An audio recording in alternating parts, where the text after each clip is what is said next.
What can you tell us about the Taiwan Relations Act today, its virtues and its faults in particular?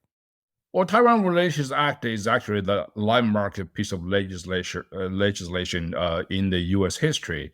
It defines the framework within which the U.S. should interact with Taiwan. Not only that, it actually set the example. It covers a much larger range. That is, it checked on the excess of the executive branch in defining key foreign policy issues. That is, the Congress interjected its own role to stop in the 1970s, secret diplomacy. Secret diplomacy may be necessary at the time, but it could be like an out-of-control train wreck if the relationship, the executive and secret diplomacy also involves some of the congressional prerogatives, for example, treaty, right? In this case, there was a very powerful mutual defense treaty with Taiwan, then was known as the Republic of China. And that's why it was very significant. Not only that, it also sort of stopped I would say what I call it transactionalism, which is basically a bureaucratic approach to all things related to foreign relations. That is, they really do not consider a much larger geopolitical consequences or framework of the U.S. policy and national interest. To them, everything is about how to do things smoothly without any sort of major crisis. For example, transactionalism's specific manifestation in the U.S.-China relationship is they do not consider about whether we should conduct business with China according to Americans' national interest or international standard. As long as the U.S.-China relationship is smooth, there will be no sort of trouble going smoothly. And that's basically what we check on that. But most importantly, the Taiwan relationship, the Act of 1979, sort of codifies Americans' legal protection within the American domestic jurisprudence of Taiwan's interest in the United States. Now, Taiwan Relations Act, first and foremost, is an American domestic law.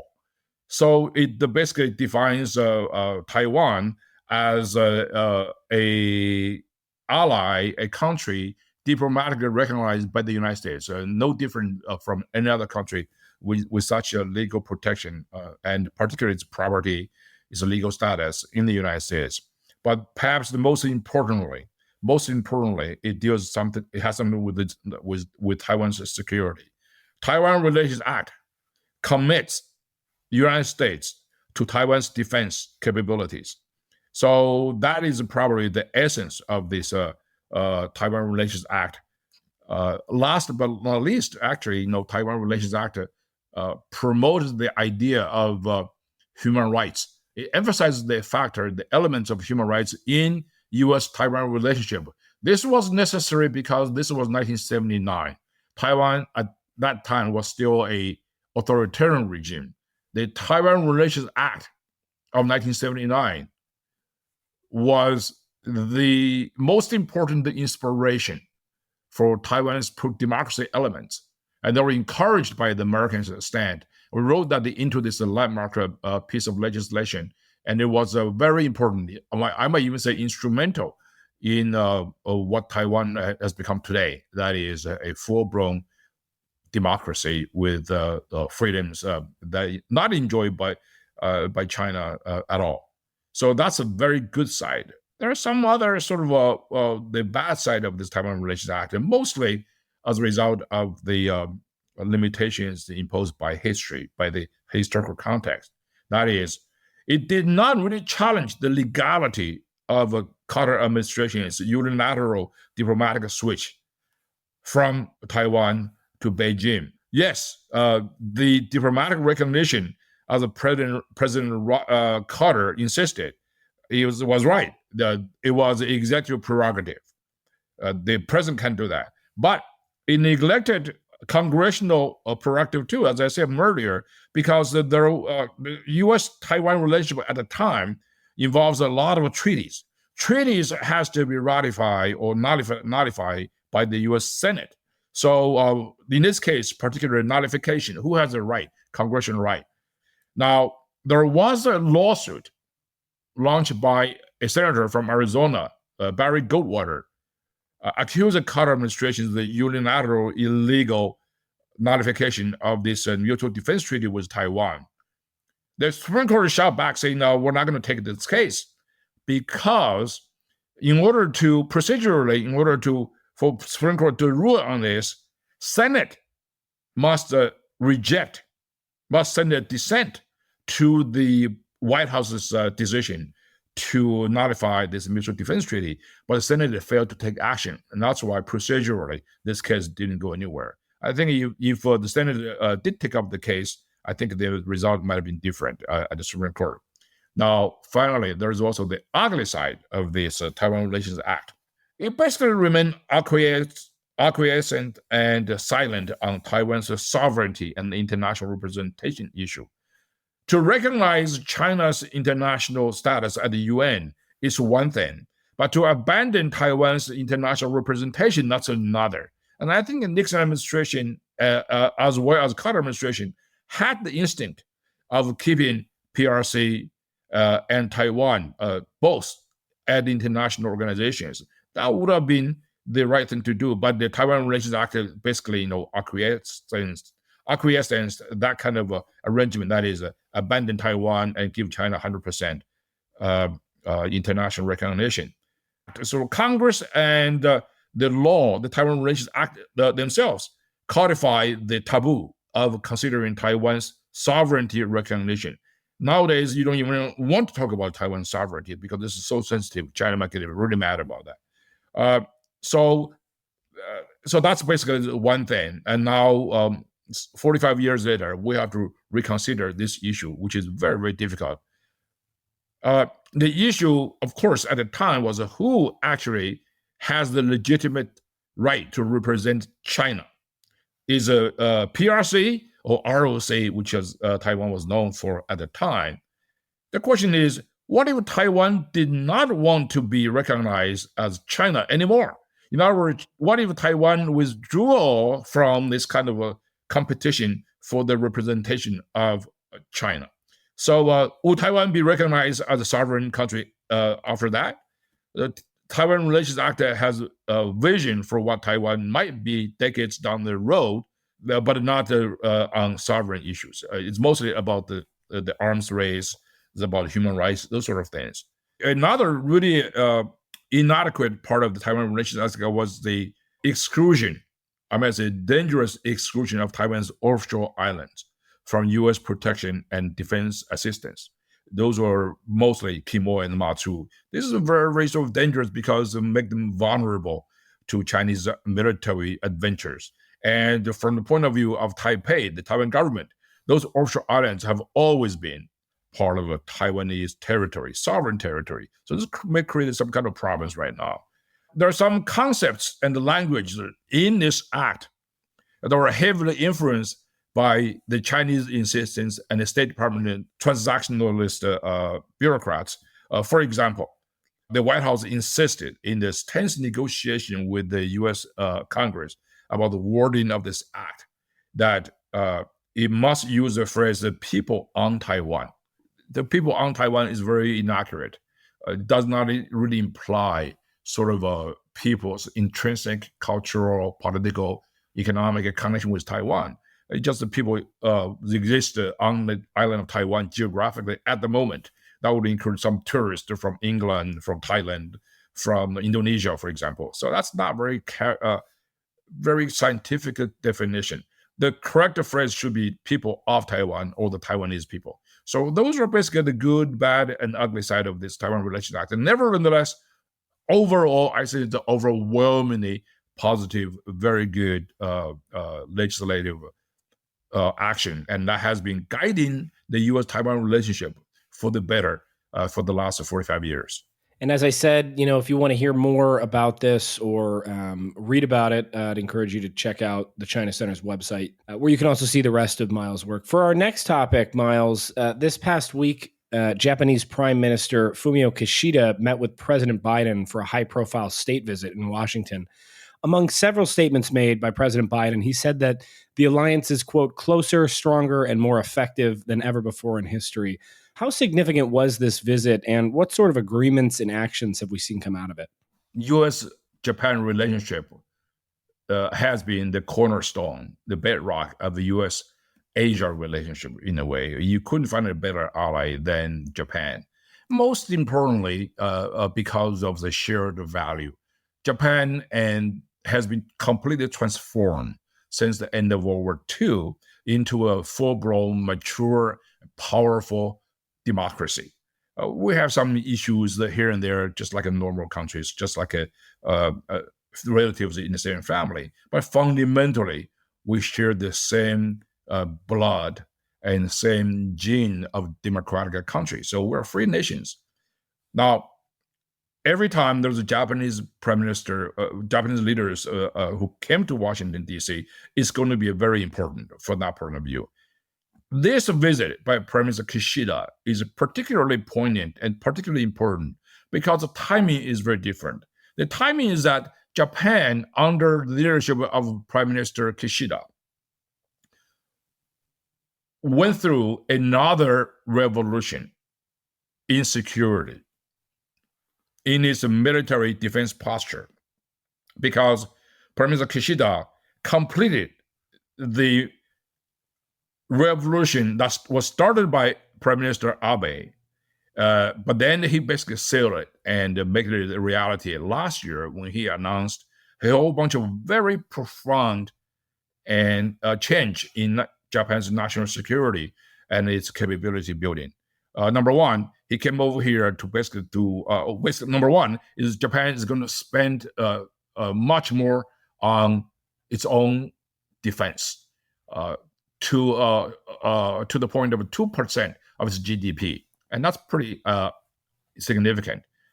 Number two, Japan changed completely its defense posture that has been going on since 1950s from purely 100% defense orientation to one that focusing on development of counter-strike capabilities, even preemptive strike capabilities.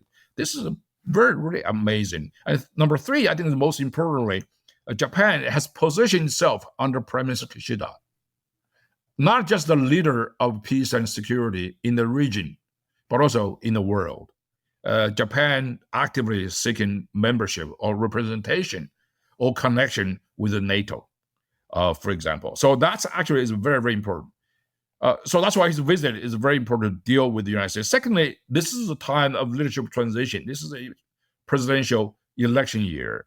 A lot of foreign policies, American security commitment to the troubled spots of the world are pretty much like in heated debates. So he came over here to beef up U.S. global leadership amidst the election isolationism and Americans' hesitation and the dismay and the lack of progress in Ukraine, for example, and the increased trouble in Gaza. So there is a kind of Ukraine and Gaza fatigue, if you will. So he came over here to basically to beef up confidence and to really applaud Americans' leadership, and Japan is going to come here to help. So it's a very successful visit. He gave an amazing speech to the joint session of Congress. And I have seen many speeches by foreign leaders, but I think Prime Minister Kishida's speech is one of the most inspirational and most substantive, I would say. This visit was followed by a summit between U.S., Japan, and the Philippines. We spoke a bit about this relationship last week when there were indications that Japan would be establishing an agreement to deploy troops to the Philippines. Have there been developments on this front, or were there significant security agreements that came out of this meeting or summit? Yeah, well, before I address that issue, that's a very good question. I mean, I think, Prime Minister Kishida, through his visit, is also want to show to the American people that Japan's unease, Japan's sort of concern about what might happen after the election. They fear that there might be some kind of isolationist call for withdrawal from cooperation with Japan and withdrawal from U.S.-Japan security arrangement. And to be honest with you, and also, election year can be very nasty. So he came here just to try to sort of avoid the Japan bashing, if you will, to put it very bluntly, during the election year. That's why in his speech to the Congress, he mentioned that Japan has invested. Japan's foreign direct investment in the United States has reached the point of astonishing $800 billion. So that will mean over 1 million American jobs working in the Japanese investment in the United States. That's pretty amazing accomplishment. And also, Prime Minister Kishida himself is a pretty charming diplomat. He talked about his childhood growing up in Queens, watching Yankees and the Mets, and I'm sure people who live in that area, in New York area, you cannot be fans of both. You have to choose. But he said, I'm a fan of both. So that's why he's a diplomat. And he gave Americans additional cherry blossom trees, and they enjoyed reminiscing about his joy over Flintstones, for example. He liked the cartoon. He spoke very good English. Unlike some of his predecessors, I have personally encountered when I was in the government during the Trump administration. I remember there was one of his predecessors. I shall not name his name. He was a Japanese foreign minister. This guy was Harvard trained. He went to Harvard to get a degree, and his English is terrible. He needed an interpreter whenever he came to the State Department. So that's kind of a little bit awkward. So Kishida is totally different. I think he's very much of the cosmopolitan individual there in the Japanese leadership. What has achieved during his visit in Washington? First of all, he and President Biden announced a joint development of counter-hypersonic weapons, mostly aimed at China. He said Japan is going to buy more Tomahawks cruise missiles, which is very good. They also announced that U.S. and Japan will jointly develop missiles. Those are very, very good development. But also, I think one of the most important issue that has been resolved during this visit was the U.S. and Japan have agreed to joint command and control of two militaries. Japan and the United States have a very deep military cooperation. You go to Japan, U.S. troops have many stations right in Okinawa, in Sasebo, in Yokosuka, and in Tokyo area. U.S. 7th Fleet, the largest overseas forward deployed fleet, is based in Japan, in Yokosuka, Japan. But there's always two headquarters. The command control is more or less not joint. So now they have agreed to put the joint command together, just like a U.S. and South Korean military interoperability. That's a very good progress. U.S. Japan, they also agree to have a joint space program. This is also very important. And U.S. Japan have also agreed to jointly train AI led next generation pilots. Those are very important things. All in all, I think this is a very successful visit. It's very refreshing. He should be happy when he goes back. You mentioned about the Philippines. The Philippines is also very important because during the visit by Prime Minister Kishida, Filipino President Marcos Jr. also came to join the two leaders, Prime Minister Kishida and President Biden, in Washington, D.C. This is a powerful symbol of unity among two of America's most important mutual defense allies, Japan and the Philippines. They are here to talk about one thing only, that is how to cooperate, act together like allies with mutual defense obligations to face off China's provocations. China has picked on the Philippines single-handedly, sort of put enormous pressure to bully the Philippines. And I think the United States has reacted very strongly. So did Japan. So that's why a Philippines problem is not just a Philippines problem. Philippines problem is America's problem. Philippines problem is also Japan's problem as well. So the three leaders came together, showed up in Washington, D.C. It shows once again the resolve of all the friends and allies in the Indo-Pacific region. Their resolve to fight aggression and to basically jointly defend their own interest and freedom of navigation, to say the least. And following these meetings, we saw a response from the PRC. The Chinese Coast Guard sent a flotilla of ships into the territorial waters of the disputed Senkaku Islands. What can you tell us about this event and just the Chinese reaction generally to these multilateral developments? Well, I think China once again seems to have miscalculated the reaction. Their enhanced bully actions of late in the last month or two, it has been just unrelenting. I mean, their bullying of the Filipinos is pretty bad. And Japan, when Prime Minister Kishida came to Washington, China basically sent its warships around the disputed Senkaku Island to have this very dangerous military provocation. So you can see there seems to have a dramatic new course correction in the White House's approach to China, to all the escalations there too in the last couple of weeks. Number one, the Biden administration seems to have abandoned the non-involvement in sovereignty disputes, because it was over the issue of sovereignty that China picked fights with pretty much everybody as a neighbor. India, Vietnam, Philippines, and Japan. So United States traditionally say we don't really want to make any comments, any commitment, any involvement in the sovereignty disputes. But now the White House has changed that tone.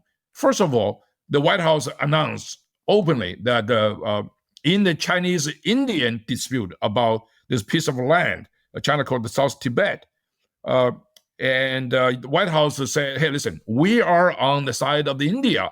That disputed area is Indian sovereign territory. It's Indian land. This is extraordinary. This is pretty amazing. So openly resuscitated the Trumpian approach. That is the denial of PRC's South China Sea claim. We declared for the first time in the history of U.S.-China relationship that China's claim in the South China Sea was, I believe the phrase we actually used was completely unlawful. That kind of an announcement is in line with the international ruling, the Court of Arbitration rule in 2016, that China's claim in the South China Sea is unlawful. Basically, there's no legal basis. And also was reaffirmed by State Department spokesperson. So I think this is very important. There's a completely abandoned non-involvement in sovereignty dispute. I say that. It's not a really fully explained, fully articulated policy yet, but I see it's the beginning of a new trend. Secondly, and I think the Biden team has sort of toughened up its warning China on U.S. defense commitment to the Philippines, to Japan. U.S. will join the fight with the Philippines supply flotilla if attacked. U.S. will join the fight if Senkaku were under attack by China. So those were two very specific reaffirmation during President Marcos, during Prime Minister Kishida's visit in the White House. And so this is basically, it's a warning to China. In the last week or so, the White House suddenly toughened up its policy on China. It's been known for months and months that China has been aiding Russia economically, materially, and financially. But there's little action taken. So America's credibility is at stake. So this time, the Biden administration issued direct warning. First is through Ambassador Nick Burns' speech in Beijing, condemning China's assistance to Russia's world economy. And then Grandma Janet visited Beijing. People thought, oh, gee, she's going to go bald again, to have some magic mushroom of no consequence over there. But this time, her message was pretty tough. Secretary Janet visited China, and she directly warned China the severe consequences if China would not stop financial assistance to Russia. She warned specifically China's bank's role in this illicit action. So this is a very interesting thing, because China's behavior in the region and beyond poses a threat not only to one particular country, to a lot of countries. So that's why this backfire. Again, it's not just the United States suddenly decided to take a tough stand. The tough stand is 100% dependent on China's own behavior and its own action. So I want to key in on this, toughening up of the U.S.'s stance. I think it's fair to say, throughout the Biden administration's tenure thus far, we've seen in some ways a continuation of the Trump administration's policies towards China, but we've also seen continued attempts at cooperation and reconciliation with China. So where does the Biden administration's strategy vis-a-vis China today stand? Would you say the approach of reconciliation and cooperation has failed? Oh, it was doomed to fail because China traditionally take any American appeal for cooperation as a sign of weakness, as a bargaining chip. China never meant to fulfill Americans' request. So that's why they use this opportunity. They use this as a sign of China has something to beg. The United States has something to beg China to cooperate. So they just, number one, they delay. Number two, they say if you want the cooperation on fentanyl on South China Sea, you have to really do something in return. That is, you have to completely change your policy approach to China that was set up during the Trump administration. And also, you have to really show respect to me, which by respect, China basically means if I kill a lot of Uyghurs, if I basically bankroll the bad guys in Pyongyang, in Tehran, or in Moscow, you really cannot really show any sign of a protest. You cannot really sanction me. That's basically what China means, that my bad deeds would not be sanctioned or criticized. Otherwise, you are being disrespectful from me. That's basically what China means. When I say it's doomed to fail, this is not just a rhetorical repetition of something that's just in a thin air. This has been proven again and again and again. You have to lay out your card, your principle with China, 100% clear, yes or no. And would you behave like a responsible big country following international law? Yes or no. If the international says that in the South China Sea does not belong to you, would you agree to that? If not, we're going to treat South China Sea as if it is international water. Everybody has the right to do. Otherwise, you have to bear consequences from the group of nations, the sort of coalition of free nations. So those were the way to do it. That's what the Trump administration did, and then that's why China sort of really were not very happy with what the Trump administration did. China also mistook the Americans' China policies, a revolutionary change during the Trump administration, as a partisan, as the emotional reaction to China's behavior. Yes, it's emotional, but also it's principled. It's a principled approach to set the course right. And U.S.-China relationship is very important. The potential for U.S.-China relationship is unlimited, particularly the potential between Chinese people and American people as the interaction, engagement is unlimited. Chinese government is in the middle, and to basically sour this relationship, to hijack the goodwill of the American people, American government, and the Chinese people's interest as well. So that's why it's very unfortunate. But the stake is very high. We must persist, we must insist, and we must overcome. And so given the sort of toughening up in certain areas, whether it's border disputes or some of the other things we've discussed today, do you think we might be seeing a sort of course correction in the Biden administration's approach? And if so, where do you think that might be heading? I think the Biden administration is already realizing its lack of strength and the lack of progress in dealing with China. And during the election year, this kind of lack of efficacy of China's U.S.-China relationship improvement, particularly when China sort of, receive repeated Americans on treaties, our request appeal, nothing happened. So I think Biden administration facing this voters' judgment, so they're taking this action to change its course. I think that's already happening. I don't know whether this is kind of an awakening or this is just an election expediency. I cannot say about that.